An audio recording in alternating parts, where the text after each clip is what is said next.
Kita ikuti pembacaan di kitab Ibrani oleh Penatua kolom 2. Ibrani 12 ayat 18 sampai 29 dengan judul tanggung jawab yang berat. Sebab kamu tidak datang kepada gunung yang dapat disentuh dan api yang menyala-nyala, kepada kekelaman, kegelapan dan angin badai, kepada bunyi sangkakala dan bunyi suara yang membuat mereka yang mendengarnya memohon supaya jangan lagi berbicara kepada mereka, sebab mereka tidak tahan mendengar perintah ini. Bahkan jika binatang pun yang menyentuh gunung, ia harus dilempari dengan batu. Dan sangat mengerikan pemandangan itu, sehingga Musa berkata, "Aku sangat ketakutan dan sangat gemetar."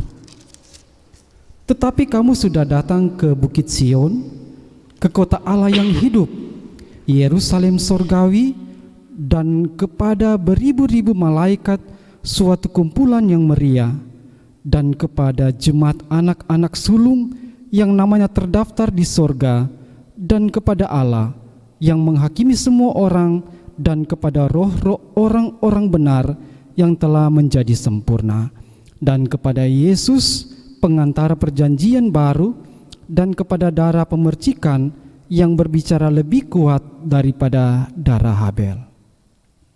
Jagalah supaya kamu jangan menolak Dia yang berfirman. Sebab jikalau mereka yang menolak Dia yang menyampaikan firman Allah di bumi tidak luput, apalagi kita, jika kita berpaling dari Dia yang berbicara dari surga. Waktu itu suaranya menggoncangkan bumi, tetapi sekarang Ia memberikan janji, "Satu kali lagi Aku akan menggoncangkan bukan hanya bumi saja, melainkan langit juga." Ungkapan "satu kali lagi" menunjukkan kepada perubahan pada apa yang dapat digoncangkan, karena ia dijadikan supaya tinggal tetap apa yang tidak tergoncangkan. Jadi, karena kita menerima kerajaan yang tidak tergoncangkan, marilah kita mengucap syukur dan beribadah kepada Allah menurut cara yang berkenan kepadanya dengan hormat dan takut.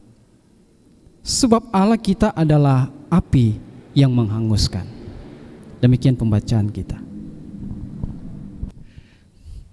Demikian pembacaan Alkitab, dan selanjutnya saya serahkan kepada Ibu Pendeta Delsi Mamonto Angkol STH MSI untuk menyampaikan menyangkut pemahaman terkait dengan tema pembacaan di kitab Ibrani. Demikian. Ya, kita masuk pada pembahasan yang berikut di masih dalam bulan pengucapan syukur, yaitu di bulan Juli ini, sehingga kita dituntun dengan tema tentang mengucap syukur menurut cara yang berkenan. Bagi kita tentu mengucap syukur merupakan ungkapan sukacita kita kepada Tuhan, rasa terima kasih kita, betapa baiknya Tuhan dalam kehidupan kita. Sehingga bagi orang Kristen, mengucap syukur merupakan satu kewajiban iman kita yang kita persembahkan kepada Tuhan.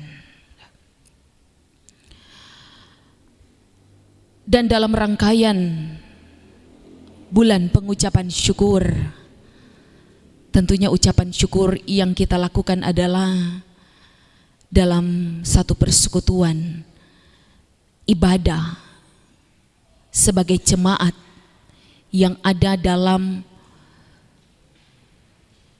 satu suasana yang kudus, yang sakral, yang sungguh-sungguh memuji dan memuliakan nama Tuhan. Sehingga mengucap syukur bukan nanti sesuatu yang sifatnya materi itu kelihatan, yang menunjuk kepada perayaan pesta-pesta, walaupun memang nampaknya seperti itu. Sepertinya tidak lengkap kalau tidak ada makan-makan. Sepertinya tidak lengkap kalau tidak ada nyanyian-nyanyian, misalnya keyboard terdengar bukan saja di sekitar rumah kita, tetapi sampai di semua orang mau dengar. Nah, oleh karena itu, ketika kita semua diajak bagaimana kita menaikkan atau mengungkapkan syukur kita agar supaya berkenan di hadapan Tuhan, yang pastinya itu tidak terlepas dari apa yang Tuhan mau bagi kita.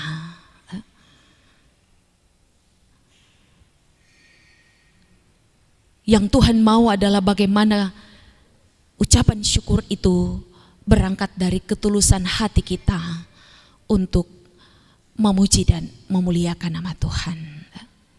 Sebab tuntunan dan penyertaan Tuhan itu terus teralami dalam kehidupan sebagai orang-orang percaya. Bukan nanti banyak doi kemudian orang bilang berkat Tuhan itu ada.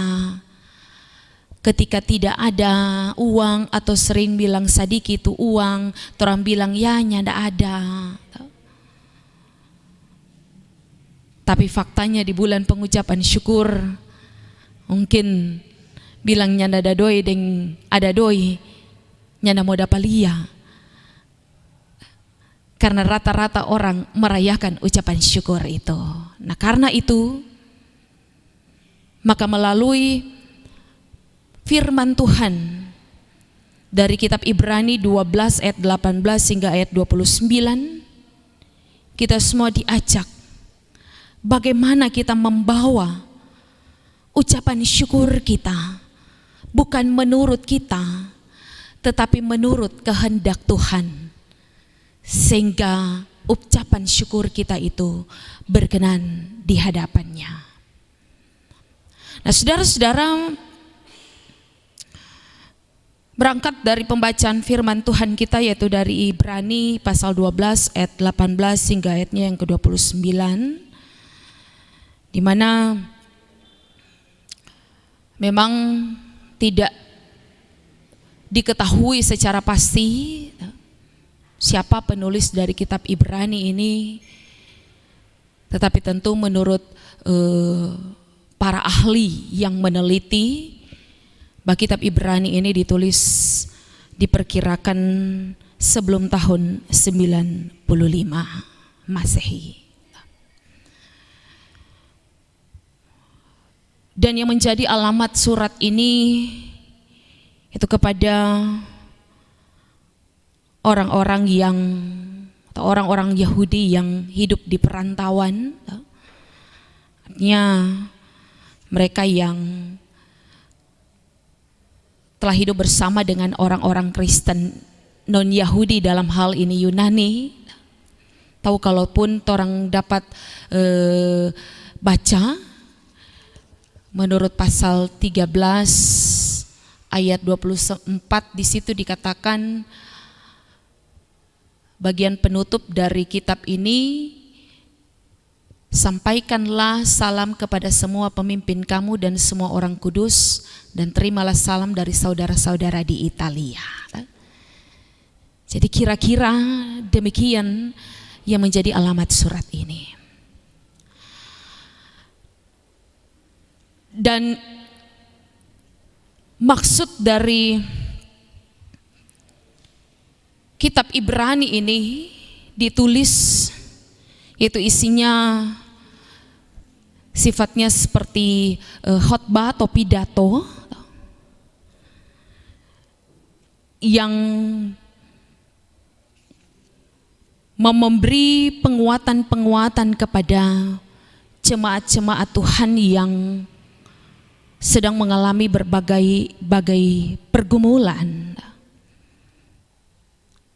baik penganiayaan, penderitaan, bahkan juga dalam pemerintahan waktu itu Kekaisaran Romawi, yaitu Kaisar Domitianus, di mana kaisar ini dikenal sebagai kaisar yang terburuk dalam sejarah karena memiliki sifat yang kejam dan tidak adil. Bahkan dia menuntut untuk diperlakukan seperti dewa. Sehingga tentu bagi mereka yang bertentangan dengan segala perintah kaisar itu dianggap sebagai musuh. Dan kalau dikatakan musuh ya pastinya harus dibinasakan. Nah, karena itu saudara-saudara, dengan berbagai-bagai pergumulan yang sedang dialami oleh jemaat Tuhan, kita pun dapati dalam pasal 12 ayat 1 hingga ayat 3, kondisi keadaan ini membuat iman mereka pun menjadi lesu. Lesu tentu menggambarkan orang-orang yang tidak lagi punya semangat, pesimis, yang terus berpikir bagaimana agar supaya dorang dapat keluar dari setiap pergumulan, dan pada akhirnya kecenderungan untuk kembali menganut agama Yahudi, yaitu dengan praktek-praktek ibadat korban, menjadi sebuah sarana yang bagi mereka akan mendapatkan keselamatan dari Tuhan. Karena itu, di saat dalam pergumulan yang berat, harapan untuk mendapatkan pertolongan dengan cepat pastinya menjadi kerinduan dari setiap orang, termasuk juga bagi orang-orang Kristen di masa itu.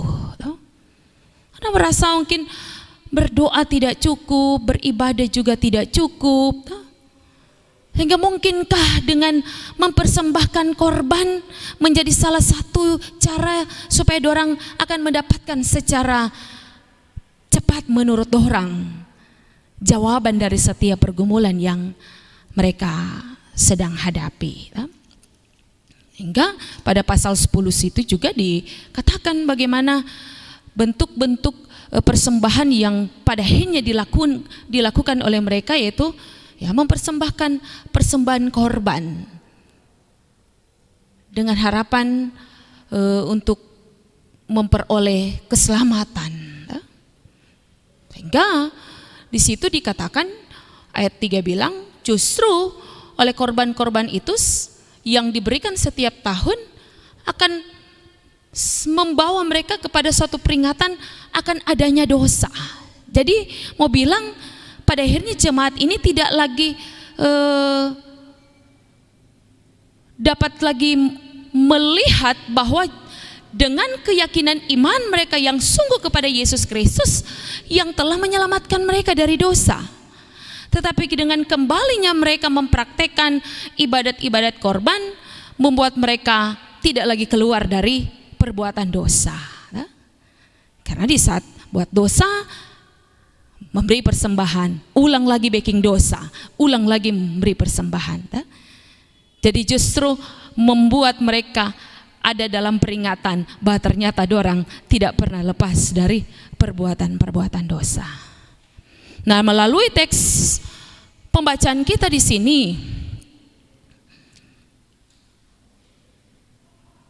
bagaimana seakan-akan suatu perbandingan, ya?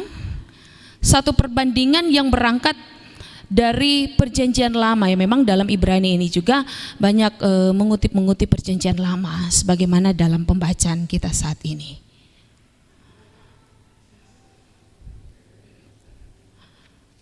Bahwa di situ dikatakan mulai dari ayatnya yang ke-18 hingga ayatnya yang ke-21 tentang konteks Gunung Sinai. Gunung Sinai ini tentu mengingat kita bagaimana Tuhan memberi 10 hukum kepada bangsa Israel.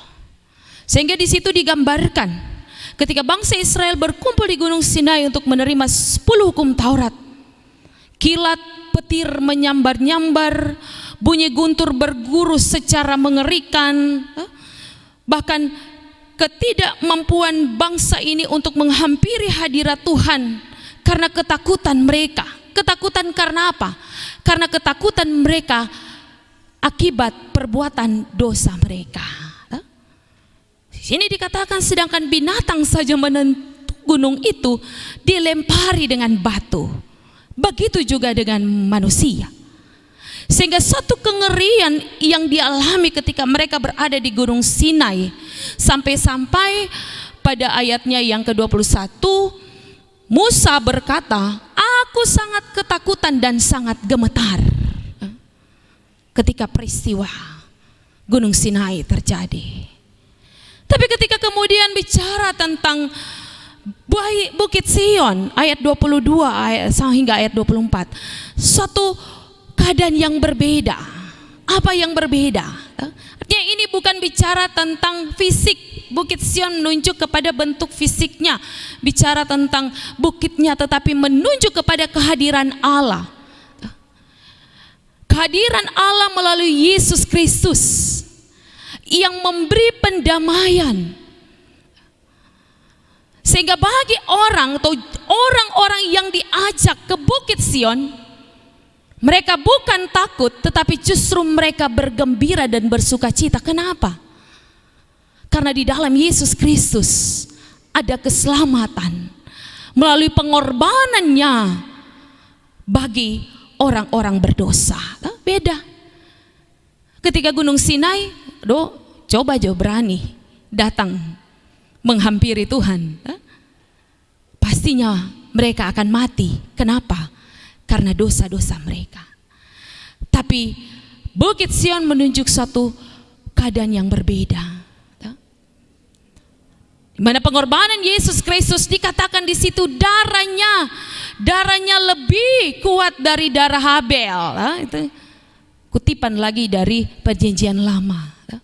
Ketika Kain dibunuh, Habel dibunuh oleh Kain, kematiannya justru membuat persembahannya berkenan di hadapan Tuhan.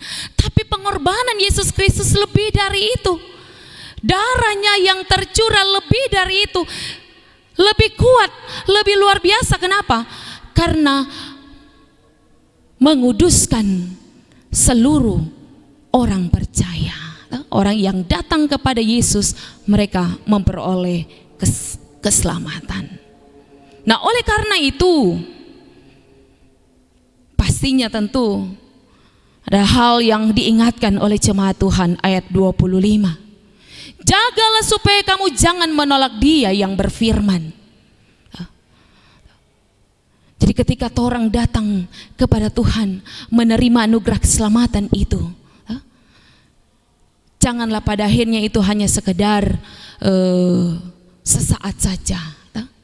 Tetapi ketika kemudian ayat 25 katakan, jangan menolak Dia yang berfirman, itu artinya segala yang diperintahkan oleh Tuhan melalui firman Tuhan itu harus diterima dan itu harus dilakukan. Karena kalau kita tidak menerimanya, bahkan kita berpaling dari segala perintahnya, apa yang teralami, apa yang akan diterima, yaitu hukuman kekal. Langit dan bumi ini dapat digoncangkan melalui kehadirannya sebagai Tuhan. Nah, oleh karena itu, maka tentu di bagian akhir dari perikop kita ini, maka kehadiran Tuhan tentu menunjuk kepada suatu perubahan yang tidak akan dapat digoncangkan, yaitu kerajaan Allah, kerajaan yang menyelamatkan. Ini tidak dapat digoncangkan, sehingga setiap orang yang datang kepadanya, mereka akan bersuka cita, mereka akan memuliakan nama Tuhan. Sehingga ketika orang menerima kerajaan yang tidak tergoncangkan ini, marilah kita mengucap syukur dengan sungguh-sungguh, beribadah kepada Tuhan dengan sungguh-sungguh, dengan ketulusan hati, dengan mempersembahkan tubuh kita yang benar-benar telah menerima kasih karunia melalui Yesus Kristus. Agar ketika orang saja memberi hadiah pada orang, aduh senang sekali. Rasa-rasa orang mau bilang, aduh apa jo tuh boleh kita mau baking. Karena orang rasa bahwa, duh sungguhnya tidak layak dah terima nih hadiah. Jadi boleh jo kita mau pi baku tulung di rumah. Apa jo kita boleh mau baking. Karena ini hadiah, ini sesuatu hal yang kita belum baking sesuatu tapi kemudian kita so terima. No bagaimana tuh hadiah yang dari Tuhan ini? Itu kasih karunia yang Tuhan beri. Sehingga pastinya apa yang harus orang buat? Sungguh-sungguh orang mempersembahkan kepada Tuhan. Pastinya orang tidak akan pura-pura tidak tahu batu berkat Tuhan itu luar biasa pada orang. Jadi di saat nanti orang mau mengucap syukur berangkat dari pembacaan firman Tuhan ini, justru dalam suatu situasi di mana jemaat umat yang teraniaya. Tetapi bagaimana mereka diingatkan agar supaya dorang mempersembahkan dorang ucapan syukur dengan beribadah yang berkenan di hadapan Tuhan. Itu ibadah yang sungguh-sungguh memuliakan Tuhan. Tidak ada lagi hal-hal yang pada akhirnya membuat mereka masih terikat dengan dosa. Karena sesungguhnya Tuhan Yesus telah mengampuni setiap orang yang percaya dari segala perbuatan-perbuatan dosanya. Nah, oleh sebab itu, saudara-saudaraku yang dikasihi dan diberkati oleh Tuhan, sehingga ketika kita hendak mengucap syukur, maka pastinya setiap kita orang merasakan bagaimana penyertaan dan pertolongan Tuhan. Kita bermegah bukan orang merasa bahwa kita ada bawa banyak sekali. Kita bermegah bukan berdasarkan yang kita ada kasih kelihatan. Tetapi ketika orang mengucap syukur, kita bermegah karena Kristus yang menyelamatkan kita. Sehingga pada akhirnya ketika orang mengucap syukur, kita terus dituntut untuk bagaimana kita menyatakan ungkapan syukur itu bukan saja ketika orang beribadah pada Tuhan, tetapi bagaimana orang menjalani kehidupan kita yang tidak akan pernah menolak segala perkataan firman, yaitu segala perintah Tuhan bagi kita. Jadi itu segala yang baik bukan nanti dapat lihat ketika ada ibadah, tetapi tentu itu senantiasa disertai dengan segala perbuatan-perbuatan yang baik. Sebagaimana firman Tuhan bilang, jangan tolak itu firman, karena ketika orang menolak firman Tuhan, maka akibatnya adalah kematian kekal. Jadi ketika orang sungguh-sungguh beribadah pada Tuhan, maka cara hidup kita pun itu benar-benar memuliakan Tuhan. Dan yang terakhir tentunya, sebagaimana penyertaan dan pertolongan Tuhan bagi jemaat yang menjadi alamat surat Ibrani ini, bahwa apapun keadaan dan kondisi mereka, Tuhan tidak pernah membiarkan dan meninggalkan mereka. Tetapi tuntunan dan penyertaan Tuhan itu tetap luar biasa, yang akan terus membawa umat ini agar supaya mereka tetap setia kepada Tuhan. Begitu juga dengan orang. Jadi bukan saja di bulan Juli ini, ketika dikatakan Juli ini adalah bulan pengucapan syukur, jadi orang cuma mengucap syukur di bulan Juli. Tetapi hendaklah tentu orang mengucap syukur dalam segala hal. Karena firman Tuhan katakan itu yang berkenan di hadapan Tuhan. Demikian, terima kasih. Ya, terima kasih Bu Pendeta yang sudah menyampaikan terkait dengan pembacaan di dalam kitab Ibrani pasal 12. Dan selanjutnya diberi kesempatan bagi Bapak Ibu pelayan khusus untuk menyampaikan pertanyaan ataupun dalam bentuk apapun, tetapi sekali lagi dengan singkat, padat dan jelas. Silakan. Terima kasih untuk kesempatan. sekali lagi yang kami ingin tanyakan, karena saya awam sekali terkait sesungguhnya dengan tema yang diangkat gereja kita untuk 2 minggu ke depan ini. Konteksnya tentang bersyukur, yang konteksnya lebih dalam lagi soal orang memperoleh hasil ya. Tapi kemudian ketika teks yang ditawarkan sedikit apakah berbeda dengan situasi, sehingga saya coba bertanya dalam hati, hubungannya ada di mana ini? Karena kalau kita baca latar belakang pemilihan tema dari yang pertama dan yang kedua, intinya situasi mengucap syukur ketika orang memperoleh sesuatu. Dan yang dibahas atau yang menjadi teks kita agak berbeda ya, karena bercerita susah semua. Itu yang adakah atau di mana, apa hubungannya dari teks kemudian tentang tema. Yang kedua, kalau membaca di bagian yang kedua ini, jelas sekali tentang bagaimana mengucap syukur yang benar. Sekarang orang harus mengakui bahwa ada banyak bentuk ucapan syukur yang mungkin kurang benar yang dilakukan oleh warga jemaat.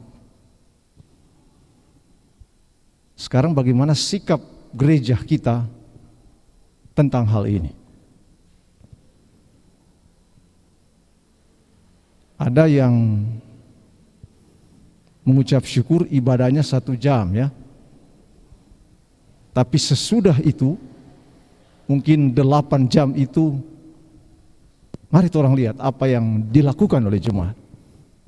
Apakah masih mengucap syukur dengan benar atau sudah tidak benar yang dilakukan. Jadi dari konteks-konteks ini, sikap kita seperti apa? Apakah kita hanya melihat seperti itu atau kita punya cara? Atau kita punya sesuatu yang harus segera disampaikan. Kami pernah menyaksikan dalam satu ucapan syukur, mungkin dia setengah-setengah maps begitu, namanya nyanyi lagu rohani. Jadi ini konteks gereja kita sekarang. Itu berawal dari ucapan syukur yang dilakukan oleh jemaat. Nah dari situasi ini saya mau mengatakan, orang mau bikin apa dong? Gereja mau berbuat apa? Untuk hal-hal seperti ini supaya, karena tadi tegas sekali yang disampaikan oleh firman. Apa yang akan dilakukan oleh Tuhan ketika jemaat tidak melakukan yang dikehendaki? Jadi bolehkah ada cara kita, solusi kita, atau kiat kita sebagai gereja untuk harus benar-benar menghilangkan kegiatan atau cara-cara yang tidak sesuai dalam konteks ucapan syukur ini? Terima kasih.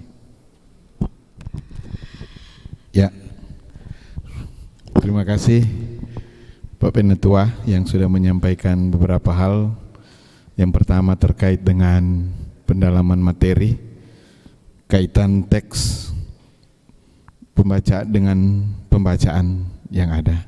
Jadi judul teks dikaitkan dengan pembacaan di kitab Ibrani. Kemudian sikap gereja kita tentang hal mengucap syukur dalam keseharian, dalam kehidupan, bahkan dalam tradisi berpengucapan syukur. Apakah masih ada sisi negatifnya, positifnya, ataupun mungkin ada solusinya? Demikian, terima kasih. Ya, terima kasih.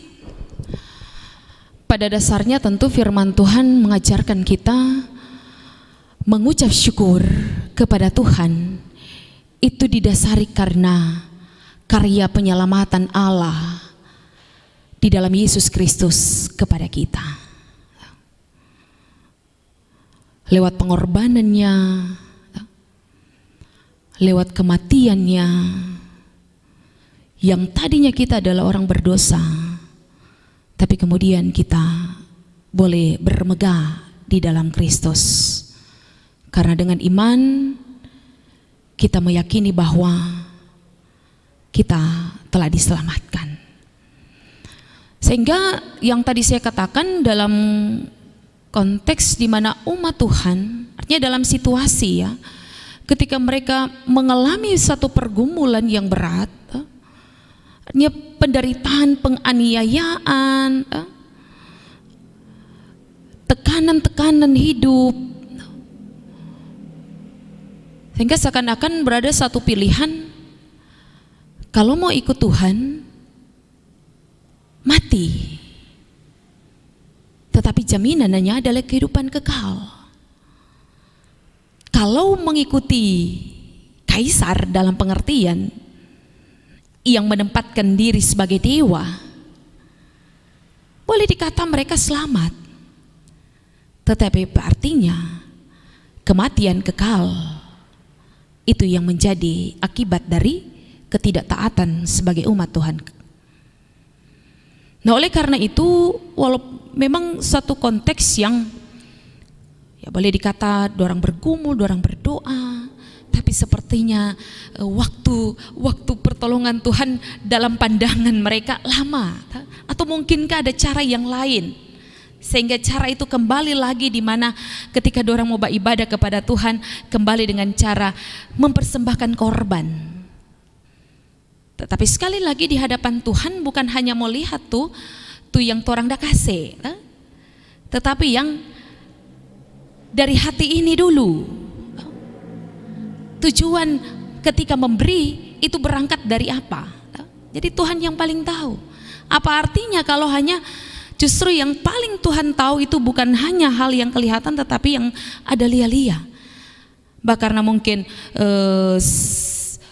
merasa bahwa sudah berada dalam situasi yang tadi saya katakan iman yang sudah menjadi lesu, sehingga anggap setia sepertinya justru tetap mengalami penderitaan. Jadi bikin justru sesuatu yang mencari kesenangan.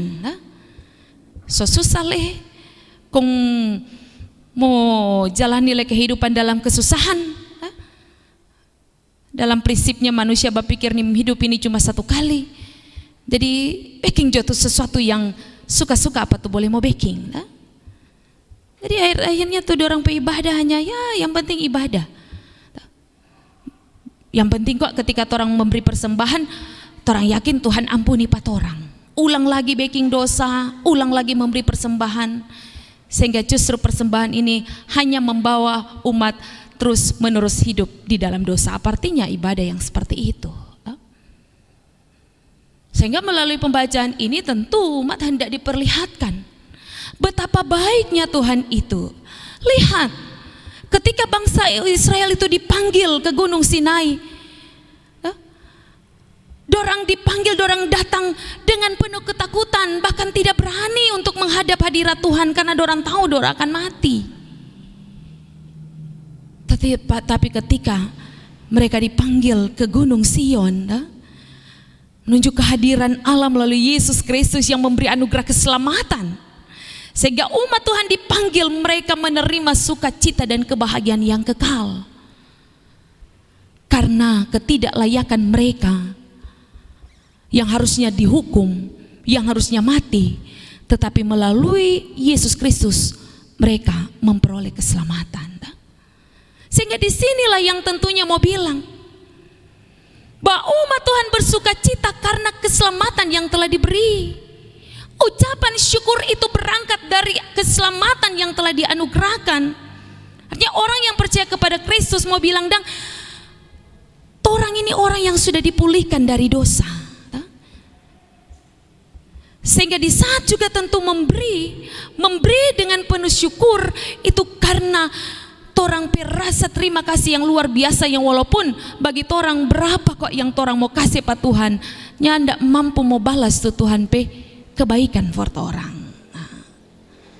Pastinya berangkat ucapan syukur harus seperti apa yang dikatakan firman. Meskipun memang realitanya yang tadi disampaikan berbeda, ya itulah. Kalau dulu konteksnya menunggu-nunggu tuh jawaban Tuhan untuk memberi pertolongan seakan lama. Tapi kalau sekarang seakan-akan menunggu-nunggu waktunya Tuhan, sih kok Tuhan menghukum lama. Beda kok manggang. Kalau dulu Tuhan pertolongan sepertinya lama. Jadi kalau penatua bilang, orang mengucap syukur di gereja 1 atau sampai 2 jamnya ndak lama. Martu orang ucapan syukur di rumah. Odo luar biasa lama mar sayang. Sampai memang tarubu-rubu le. Bukan cuma rubuh, memang tak plaka-plaka le sampai di jalan. Apakah mungkin berpikir waktu Tuhan untuk memberi hukuman sebagaimana firman Tuhan bilang di sini, kalau menolak firman artinya kematian. Mungkin berpikir lama kok. Belum jo datang-datang, tidak tahu Kang. Artinya kita tidak bisa menghakimi atau mengklaim, tetapi sebagai orang-orang percaya pastinya itu dasar mengucap syukur orangnya tidak berubah. Mau di gereja saya katakan tadi toh, bukan cuma di gereja, bukan cuma di ibadah-ibadah, tetapi tentu itu pun harus nyata dalam kehidupan setiap hari. Sebagaimana juga firman Tuhan sini katakan dalam pasal 13 ayatnya yang ke-15 itu katakan, sebab itu marilah kita oleh Dia senantiasa mempersembahkan korban syukur kepada Allah, yaitu ucapan bibir yang memuliakan namanya, dan janganlah kamu lupa berbuat baik dan memberi bantuan kepada korban-korban yang demikian yang berkenan kepada Allah. Artinya bukan cuma nanti di gereja, tetapi marilah tentu orang mengucap syukur, baik memuliakan Allah, tapi juga dengan perbuatan-perbuatan baik, memberi bantuan kepada mereka yang membutuhkan. Dan itu adalah di sini dikatakan korban-korban yang demikian yang berkenan kepada Allah. Persembahan yang berkenan kepada Allah. Ya, seperti itu, terima kasih. Kesadaran yang tulus tentang kebaikan Tuhan, ya. Dan itulah yang diperlihatkan oleh Daud, gitu.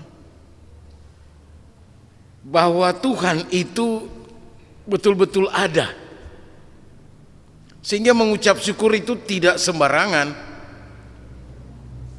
ya. Tidak hanya sekedar berterima kasih dan membawa persembahan ke hadapan Tuhan, sehingga ditegaskan dalam pembacaan kitab Ibrani itu, penulis ini benar-benar berani menunjukkan bahwa mengucap syukur itu seperti beribadah kepada Allah itu harus disertai dengan hormat dan takut akan Tuhan, ya. Karena seperti Daud juga memahami pada bagian terakhir pembacaan kita di Mazmur 34 itu, ayat 16 sampai 23, di mana Allah itu dipersonifikasikan seperti orang yang punya mata, punya telinga, matanya tertuju kepada orang-orang yang melakukan yang benar, telinganya selalu mendengarkan seruan orang-orang yang berlindung kepadanya. Tetapi wajahnya, mukanya itu spesial hanya untuk menghadapi orang-orang yang berbuat jahat, betul? Dan bahwa Allah tidak pernah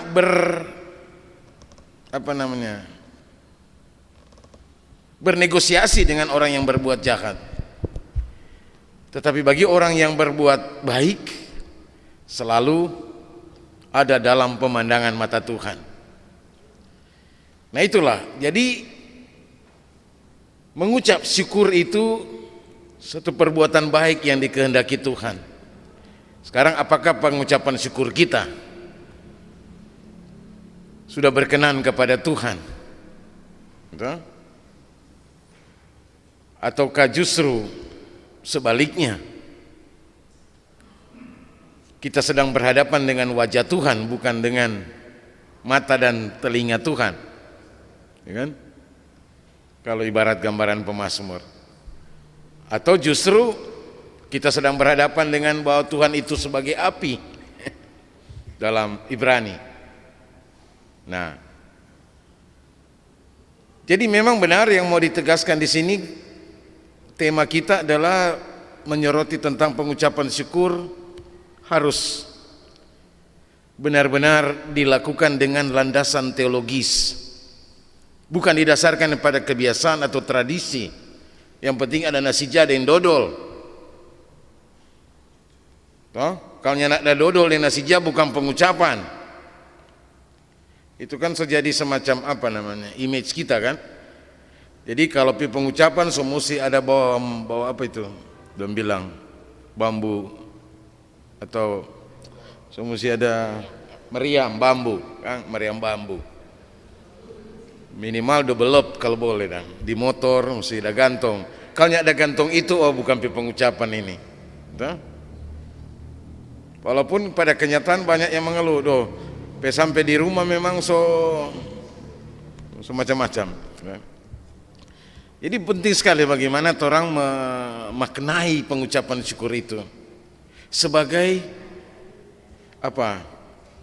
Ajakan untuk memusatkan apa?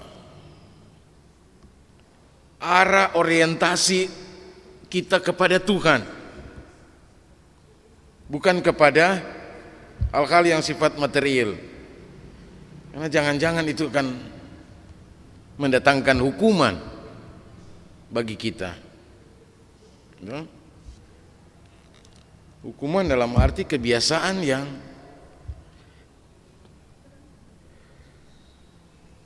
nantinya dia akan berbuah seperti apa? Hal yang kita tidak inginkan lah. Pada akhirnya sudah pengucapan banyak tindakan-tindakan kejahatan, gitu. Bahkan tidak jarang pengucapan itu juga menyebabkan banyak anjing dipotas. Kenapa sedikit-sedikit pengucapan banyak bapotas di sana? Di pencurian ayam, banyak kejahatan kan. Nah ini, sehingga jangan lagi, kalau menurut saya, kita membiasakan diri pengucapan syukur itu hanya dengan makan minum.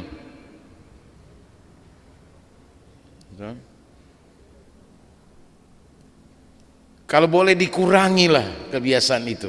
Apalagi sampai pesta pora, bukan cuma 8 jam, 1 jam ibadah, dong kurang suka tuh ibadah cepat. Toh? Supaya semua pulang, karena tuh tamu so tunggu-tunggu di rumah. Mungkin. Tapi so sampai pagi. Gitu. Malah sudah tidur 2 malam dari hari Sabtu babakar sampai pagi, PP besok nyanak pi masuk gereja malah tidur tuh banyak, kong peta bangun sampai pagi ulang. Itu. Nah itu seperti itu jangan terjadi lagi. Harus benar-benar orang maknai pengucapan syukur itu dengan takut akan Tuhan, hormat kepada Tuhan, bukan hormat kepada apa undangan-undangan atau siapapun. Artinya tadi bicara menuntut bagaimana sikap gereja. Nah, siapa itu gereja? Tentu orang semua. Orang semua adalah gereja. Gereja yang bukan hanya jadi corong, jadi tua, tetapi bagaimana orang menyuarakan suara kenabian, kata firman. Jadi berangkat dari firman, Anda bilang tadi, jangan menolak firman. Maka tanggung jawab kita sebagai gereja yang bukan saja kita suarakan ini, tapi juga kita lakukan. Sikap gereja tentu lakukan apa yang sudah ditentukan oleh firman. Persembahan yang kudus, persembahan yang sejati, dan yang berkenan di hadapan Tuhan adalah ketika kita mempersembahkan tubuh kita ini menjadi persembahan yang hidup di hadapan Tuhan. Sehingga pastinya kita ketika orang mempersembahkan orang pe tubuh ini sehingga padanya orang berkenan, maka apapun yang kita persembahkan tentunya berangkat dari nyandak sama dengan yang tadi bilang toh, sesuatu yang dipaksakan, sesuatu yang hanya supaya dilihat orang, sesuatu yang hanya sifatnya pesta, sesuatu yang hanya justru membawa kita kepada keletihan dan kelelahan. Pada akhirnya bukan tuh ibadah yang orang utamakan, tapi hanya sifatnya pesta pora. Sehingga disinilah tentu kehadiran kita semua sebagai gereja Tuhan untuk menyampaikan. Ketika orang mempersembahkan yang terbaik bagi kita, tapi juga firman Tuhan ingatkan kita supaya janganlah orang menipu diri kita sendiri. Orang mempersembahkan untuk tamu luar biasa dia persiapan, pastinya anda cuma mau bilang 100.000 orang keluarkan itu. Sehingga marilah juga tentu ketika orang mau bawa persembahan buat Tuhan, orang juga mesti bawa persembahan yang terbaik bagi Tuhan. Jangan cuma for puru tuh lebih banyak, sementara for Tuhan orang anggap ya yang penting kok Tuhan solia kita dah kasih. Tapi berangkat dari bagaimana orang mempersembahkan yang berkenan, persembahan yang berkenan, melalui orang yakin dengan iman orang ini adalah persembahan yang kudus dan berkenan di hadapan Tuhan. Sehingga marilah juga orang mempersembahkan setiap korban-korban persembahan yang terbaik bagi Tuhan. Demikian, terima kasih. Selanjutnya kita akan berdoa. Mohon kesediaan Penatua kolom 5 untuk membawakan dalam doa, sekaligus doa penutup. Mari kita berdoa. Bapa yang sungguh baik dalam kehidupan kami, di persekutuan ibadah kusapa di malam hari ini, Engkau boleh himpunkan kami satu antara yang lain, pendeta pelayan khusus dari kolom 1 sampai 25 Gereja Masih Injil di Minahasa Betania Telingtingkolo. Telah begitu banyak yang kami bahas tentang firman-Mu, bagaimana kami hidup orang-orang percaya yang senantiasa bersyukur kepada-Mu Tuhan. Diberkati narasumber kami, diberkati sekalian kami yang ada dalam persekutuan, kunjungan, sharing dan penggembalaan di malam hari ini. Biarlah apa yang kami dengar bersama menjadi bagian kami untuk kami laksanakan dalam pelayanan gereja Tuhan ini. Kami telah memberi persembahan, bagian terima kasih ucapan syukur kepada-Mu Tuhan atas berkat yang teralami dan kami nikmati di pekerjaan kami masing-masing. Diberkati ini berkenan kepada-Mu Tuhan, digunakan untuk kemuliaan nama Tuhan. Kami akan akhiri pertemuan kami pada malam hari ini. Kami taruhkan ke dalam kasih kuasa Tuhan yang menolong, menyertai kami sekalian saat ini sampai selama-lamanya. Di dalam nama Tuhan Yesus, Kepala Gereja, Tuhan dunia, kami berdoa dan bersyukur. Amin. Demikianlah acara di malam hari ini Kusapa yang sudah membekali kita untuk melakukan tugas pelayanan kita di sepanjang 2 minggu berjalan ini. Tentu saja diucapkan banyak terima kasih untuk kedua pembawa materi, Pendeta Andrio Maxrio Awi STH, dan juga Pendeta Delsi Natalia Angkol STH MSI. Tuhan Yesus memberkati dan juga memberkati kita semua dalam tugas pelayanan kita. Kiranya terus dijaga, dilindungi oleh Tuhan.